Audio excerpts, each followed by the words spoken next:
تعبان دايخ وشك باهت. تعرف إن تحليل واحد ممكن يفسر كل ده.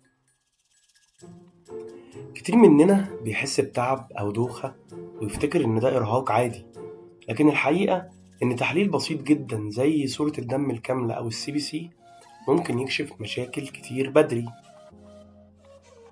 عشان كده أنا هشرح لك النهاردة كل تفصيلة في تحليل CBC، بحيث بعد كده لما تشوف النتيجة تعرف تفهمه وكأنك دكتور تحاليل بالظبط.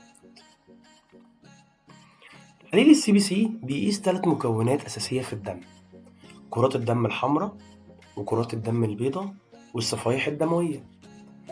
أولا كرات الدم الحمراء، واللي بتبقى موجودة في التحليل برمز ال RBCs. كرات الدم الحمراء مسؤولة عن نقل الأكسجين في الجسم، فلو قلت بيحصل أنيميا، ودي بيكون أعراضها التعب والدوخة، وأحيانا كمان بيكون في نهجان. أهم مؤشر هنا بقى هو الهيموجلوبين، بيبقى موجود في التحليل برمز ال HB، وده الرقم اللي بتحدد بيه إذا كان في أنيميا أو لأ.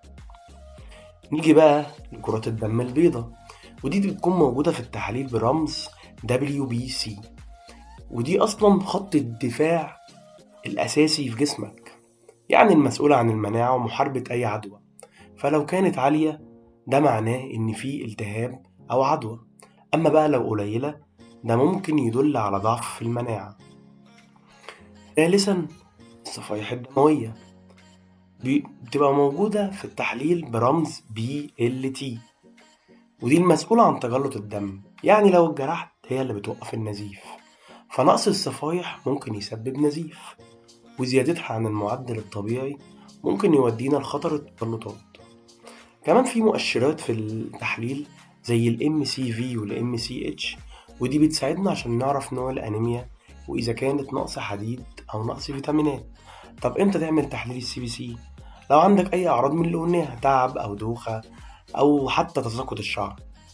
المعلومة المهمة إن تحليل CBC مش محتاج صيام، وتقدر تعمله في أي وقت. وفي النهاية ما تتجاهلش تحليل بسيط زي ده، لأنه ممكن يكون مفتاح اكتشاف مشكلة كبيرة بدري. ولو حابب تفهم باقي تحاليلك بسهولة، تابعنا عشان دايما توصل للمعلومة بشكل بسيط وواضح.